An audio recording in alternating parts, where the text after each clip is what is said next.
আসসালামু আলাইকুম। আমার এই লাইভটা হলো বাংলাদেশিদের জন্য একটি আতঙ্কের খবর বা ষড়যন্ত্রকারীদেরকে নিয়ে।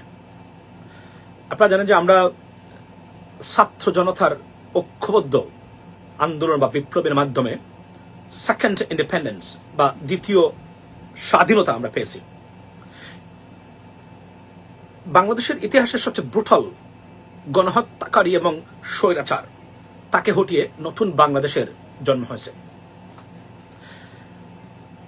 সেই বাংলাদেশকে নিয়ে ষড়যন্ত্রে লিপ্ত ভয়ঙ্কর পরাজিত শক্তি, ভারতীয় এজেন্ট এবং পালিয়ে যাওয়া সেই নেত্রী, দেশ বিরোধী গণশত্রু শেখ হাসিনা। সেরকম একটি আমরা জানি, সেটা ভারতে গিয়ে সেটা প্রতিনিয়ত বাংলাদেশটাকে ডিস্টেবিলাইজ করার জন্য বসে আছে। প্রথমে পানি ছেড়ে দিয়েছিল ভারতের মাধ্যমে, অর্থাৎ পানি যুদ্ধ ঘোষণা করেছে ভারতকে দিয়ে। সফল হয় নাই সেটা, ধ্বংস কিছুটা অবশ্যই ক্ষতিগ্রস্ত হয়েছে। বাট বাংলাদেশের মানুষকে এই সুযোগে কতটা ঐক্য হতে পারে, ঐক্যবদ্ধ হতে পারে, সেটা ভারত দেখেছে, সারা পৃথিবী দেখেছে। সেখানেও তারা ফেল করেছে। তারপরে যারা শেখ হাসিনা যাওয়ার পরে শুরু হলো সাম্প্রদায়িক সমস্যা, অর্থাৎ হিন্দুদেরকে দিয়ে তাদেরকে ইউজ করে বাংলাদেশ বিরোধী প্রচারণা। ডক্টর মোহাম্মদ ইউনূসের জন্য বাংলাদেশকে তালেবানি রাষ্ট্র বা ধর্মীয় উগ্রবাদের রাষ্ট্র হিসাবে আখ্যায়িত করার চেষ্টা করে ব্যর্থ হচ্ছে শুধুমাত্র ডক্টর মোহাম্মদ ইউনূসের। উনার যে ক্রেডিবিলিটি আছে সারা বিশ্বের কাছে, পানি পায়নি কোনো জায়গাতেই। সেই ষড়যন্ত্র নস্যাৎ হয়েছে। বাট বসে নেই শেখ হাসিনা এবং শেখ হাসিনার এই মাস্টার ভারতীয়রা। সেমন একটি রিপোর্ট করেছে, এটা আমরা জানি আর আমরা বারবার বলে দিচ্ছি। কিন্তু বাংলাদেশ যতক্ষণ পর্যন্ত ভারতকে মোকাবেলা করতে না পারবে শান্তিতে থাকতে পারবে না। তারা শান্তিতে থাকতে দেবে না, দেয়নি কখনো। শেখ হাসিনার আজকের এই পরিণতি, আওয়ামী লীগের এই পরিণতির অন্যতম কারিগর শেখ হাসিনার একঘেয়েমিতা এবং ভারতীয় ষড়যন্ত্র। LaGuardia is in Washington? LaGuardia is in Queens. LaGuardia is in Bronx? It is in Mexico. LaGuardia is in Bronx? No, it is in Queens. LaGuardia is in Washington? No, Baba. Did you on live? You're gonna go shut the door. What? Don't you Washington D.C. International Airport? Okay, so আমরা এই কথাটাই বলছিলাম এবং সবসময় বলে থাকি। তেমনি একটা রিপোর্ট করেছে, ভয়ঙ্কর রিপোর্ট, বাংলা ভিশন। অর্থাৎ দেশকে অস্থিতিশীল করতে দিল্লিতে বসে যেসব চালছেন শেখ হাসিনা। আমি বাংলাদেশের মানুষ যারা আছেন, বি কেয়ারফুল গাইস। মনে করবেন না স্বাধীনতা অর্জন করেছি আমরা, সব শেষ। যতক্ষণ শেখ হাসিনা এবং তার সাথে ষড়যন্ত্রকারীরা বসে আছে এবং অ্যাক্টিভ, বাংলাদেশ কখনোই শান্তি থাকতে পারবে না। ঐক্যবদ্ধভাবে রুখতে হবে এদেরকে আমাদের। আমি এই রিপোর্টটা বাজাতে চাই আপনাদের উদ্দেশ্যে। যারা দেখেন নাই তারা দেখে নিন একটু। নতুন করে বাংলাদেশের ইতিহাস রচনা, এসেছে সংস্কারের সেপ্টেম্বর। তবে সহসাই এত শঙ্কাহীন হওয়ার সুযোগ বোধহয় নেই। অন্তত চলমান ইস্যুতে ভারতের অতি তৎপরতা তেমনটাই বার্তা দিচ্ছে। শেখ হাসিনোত্তর বাংলাদেশ নিয়ে ভারতীয় গোয়েন্দা সংস্থার একের পর এক পরিকল্পনা বাস্তবায়ন করছে বলে রিপোর্ট করেছে জার্মানির বন ভিত্তিক সংবাদ মাধ্যম দ্য মিরর এশিয়া। পত্রিকাটির প্রতিবেদনে বলা হয়েছে, বাংলাদেশকে নিয়ে ভারতের প্রথম প্রজেক্ট 1 সেপ্টেম্বর থেকে 30 নভেম্বর পর্যন্ত সময়ের জন্য। এই প্রজেক্টের উদ্দেশ্য হলো ডক্টর ইউনূস সরকারের ওপর ইসলামপন্থীরা ভর করেছে এমন বয়ান হাজির করানো। প্রতিবেদনে বলা হয়, বাংলাদেশে আন্দোলনকারীদের সাথে হিজবুত তাহরির সংশ্লিষ্টতা প্রমাণ ও জনগণের মধ্যে ভয় তৈরি করার ব্যাপারে সবচেয়ে বেশি গুরুত্ব দেওয়া হচ্ছে। এক্ষেত্রে টার্গেট করা হচ্ছে তরুণ বামপন্থী নেতাদের। ইতিমধ্যে মার্কিন বিরোধী 3 জন বামপন্থী সাবেক ছাত্র নেতার সাথে দিল্লিতে কর্মরত একজন সাংবাদিক দীর্ঘ সময় কথা বলেছেন বলেও জানানো হয়।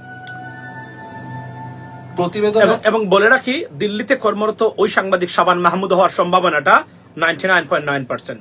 শুনেন, এই মুহূর্তে ভারতের অগ্রাধিকার হলো তরুণদের কোনো দল গঠনের সুযোগ না দিয়ে বর্তমান সরকারকে অস্থিতিশীল করার চেষ্টা চালানো। ইতোমধ্যে রয়ের অভ্যন্তরে একটি উপগ্রুপ তৈরি করা হয়েছে, যার কাজ হচ্ছে বাংলাদেশের এই মিশন সম্পন্ন করা। এছাড়াও রয়েছে ভিক্টর 2 নামে একটি সেল, যেখানে বাংলাদেশ সম্পর্কিত সর্বশেষ সিদ্ধান্ত নেওয়া হচ্ছে। সমন্বয়ক হাসনাত ও সারজিৎ সহ ছাত্র নেতাদের ফেসবুক স্ট্যাটাসকে হিন্দি ও ইংরেজিতে অনুবাদ করে ভিক্টর 2 এর টেবিলে জমা দেওয়া হচ্ছে।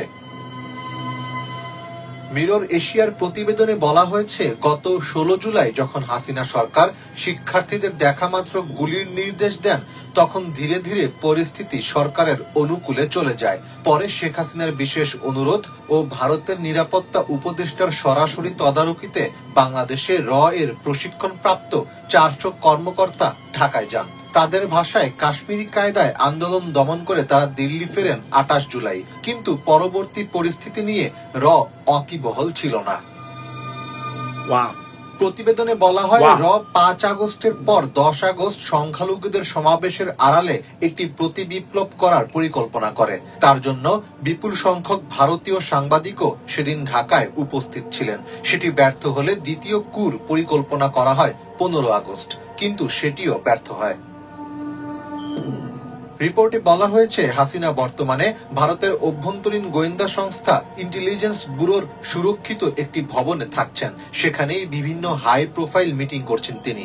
বাংলাদেশের সাবেক এই প্রধানমন্ত্রীর মনোবল ফিরিয়ে আনার জন্য তার সাথে নিয়মিত সাক্ষাৎ করছেন তার কন্যা সাইমা ওয়াজেদ পুতুল। ভারতেই শেখ হাসিনা দীর্ঘ সময় থাকবেন বলেই ধারণা করা হচ্ছে। মীর ফজলে রাব্বি, আন্দোলনকারীদের সাথে হিজবুত তাহরির। আপনারা রিপোর্টটা দেখলেন, আটকে ওঠার মতো। And absolutely, প্রত্যেকটা word by word, I agree with every word or sentence they put in this report. Absolutely. মনে রাখবেন, এখানে শেখ হাসিনার চেয়ে ভারতের মাথা ব্যথা বেশি। তার এমন বিপদে পড়ছে যে তাদের বিলিয়ন ডলারের মার্কেট বাংলাদেশ, সবকিছু আর বিপন্নের পথে। দেশটাকে তারা মনে করেছিল তারা কন্ট্রোলে নিয়ে গেছে, আমাদের নতুন প্রজন্মকে ধ্বংস করে দিয়েছে দীপুমণি মাধ্যমে। বাট আল্লাহ যাকে বাঁচাতে চায় তাকে মারে খেয়ে এভাবে আমরা এখান থেকে উঠেছি। এবং এটা আমি ডক্টর মোহাম্মদ ইউনূস সরকার, আমি বলি আপনাদের সরকারে আমার মতো মানুষ দরকার। এখন সত্য কথা বলি, আজকে আমি বলতে চাই, কারণ মনে রাখবেন, people like us, you need people like us so that we can tackle this stuff. যারা কথা বলতে পারবে, যারা কনভারসেশন এঙ্গেজ হতে পারবে পৃথিবীর যে কোনো মানুষের সাথে, এবং they know how to talk, how to deal, how to manage people. মনে রাখবেন, managing people is something different that you don't find anywhere, right? So এটা একটা ভয়ঙ্কর, এবং আমরা বারবার বলছি, এবং সবাই বলি, আমরা যতক্ষণ ভারতের প্রেজেন্ট বাংলাদেশে আছে ততক্ষণ পর্যন্ত আপনি এই তাদের প্রেজেন্স থাকলে আপনি শান্তিতে থাকা বসবাস করতে দিবে না। এই দেশটাকে ডিস্টেবিলাইজ তারাই করেছে। আজকের আওয়ামী লীগের এই করুণ পরিণতির অন্যতম কারিগর ভারত। কারণ তারা, এটা আমি বলেছি কতবার, যে তারা কি চেয়েছিল, তারা শেখ হাসিনাকে জনগণ থেকে বিচ্ছিন্ন করে।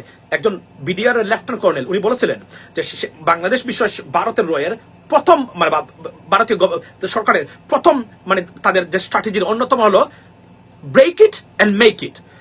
বাংলাদেশকে ব্রেক করে দেন, তারপরে মেক ইউর চান্স। এটাই ছিল তাদের, এটাই তারা করেছে, যে কারণে তারা শেখ হাসিনাকে ধ্বংস করে দিয়েছে, আওয়ামী লীগকে ধ্বংস করে দিয়েছে। আমি জানি না আওয়ামী লীগের যারা আছেন, do you guys understand that? আর আপনারা যদি মনে করেন যে এভাবে আপনারা আবার ক্ষমতায় আসবেন, বাংলাদেশের রাজনীতি করবেন, এই দুঃস্বপ্নটা কখনো দেখবেন না। এখনো অস্ত্র হাতে নেয় এই বাংলাদেশের তরুণ প্রজন্ম। যদি প্রয়োজন হয় নিবে, তারা নিয়েও তারা দেশকে রক্ষা করবে, দেশের মানুষকে রক্ষা করবে। So please don't play with this fire anymore. You defeated very badly and try to learn something. আমি সজীব ওয়াজেদ জয়ের প্রতিদিনের যে খবরগুলো দেখি, আমি আটকে উঠি, এতটা মিথ্যা, এতটা নাইভ এবং স্টুপিড কি করে একজন মানুষ হতে পারে? এই লোকটা নাকি বাংলাদেশের সরকারের তথ্য উপদেষ্টা ছিল। মিথ্যায় ভরা তার একটা রিপোর্ট প্রত্যেকটা জায়গায়। এবং আরো দেখলাম লন্ডন থেকে আমাদের সাবেক সিলেটের মেয়র যারা একটা মিথ্যা তথ্যের একটা উদাহরণ দেয়, সেটা হলো ডক্টর মোহাম্মদ ইউনূস 10,000 মানুষকে হত্যা করেছেন, এর মধ্যে কয়েক হাজার পুলিশকে উনি হত্যা করিয়েছেন। আপনার জাতীয় সংসদের এটাকে রিফর্ম করতে লাগবে 10,000 কোটি টাকা, এবং এরা আমাদের সিলেটের মেয়র ছিল। এই লজ্জা আপনি কোথায় রাখবেন? এটা একটা ভয়ঙ্কর দিক। সো বাংলাদেশের মানুষ যারা আছেন, বি কেয়ারফুল, ঐক্যবদ্ধ থাকবেন। এবং জামাতের আমির, উইথ ডিউ রেসপেক্ট, এবং বিএনপি নেতৃবৃন্দ যারা আছে, প্লিজ নিজেদের মধ্যে আননেসেসারি তর্ক বিতর্কে লিপ্ত হবেন না। If you want to stay away, stay away. You can do your politics, they can do their politics too. But unnecessary একে অপরকে আক্রমণ করতে যাবেন না। মনে রাখবেন, বিপদ কিন্তু আমাদের চতুর্দিকে করতেছে বর্তমানে। ডক্টর মোহাম্মদ ইউনূস যদি ক্ষমতা না থাকতেন, আজকে এই দেশটাকে ভারত কি করতো কল্পনার বাহিরে।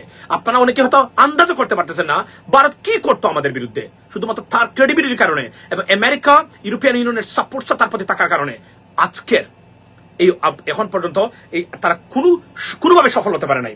নতুন প্রজন্ম এবং যারা আছেন, এবং আমি দেখেছি আমাদের জামায়াত ইসলামী এবং বিএনপির মধ্যে আননেসেসারি তর্ক বিতর্ক হচ্ছে, আমরা এগুলো চাই না। আপনারা রাজনৈতিক মত পার্থক্য নিয়ে রাজনীতি করেন যদি একসাথে থাকতে না পারেন, বাট বিশৃঙ্খলা আর হানাহানি বিদ্বেষ ছড়াবেন না একে অপরের প্রতি, অনুরোধ করে গেলাম আপনাদেরকে। মনে রাখবেন আমরা নতুন প্রজন্মের মানুষ, we will lead country, we will save country. আপনারা পলিটিক্যাল পার্টিস গুলা ব্যর্থ হয়েছেন, নতুন প্রজন্মেই বাংলাদেশকে নতুন করে জন্ম দিয়েছে। So don't play with us anymore. আমি সবাইকে আল্লাহ বুঝার তৌফিক দান করুক, দেশটা নিরাপদ থাকুক। এই ষড়যন্ত্রটা আপনারা দেখলেন উনি বসে বসে এগুলা, এবং প্রত্যেকটা ওয়ার্ড আমি এটার সাথে এগ্রি করি, কারণ এগুলো আমি বলেছি অতীতে খন্ড খন্ড ভাবে, এবং সেখানে একটা রিপোর্টে উঠে আসছে। May Allah save Bangladesh and all of you ladies and gentleman, and সচেতন থাকবেন। তবে এই পরাজিত শক্তিরা যেন কোনোদিনই আর বাংলাদেশে সে ডিস্টেবিলাইজ করতে না পারে, এবং ভারতের বিরুদ্ধে, ভারতকে নিয়ে নতুন করে বাবার সময় এসেছে বাংলাদেশ সরকারের এবং বাংলাদেশের মানুষের। ভালো থাকবেন, সে পর্যন্ত কথা হবে অন্য সময় ইনশাল্লাহ। আসসালামু আলাইকুম।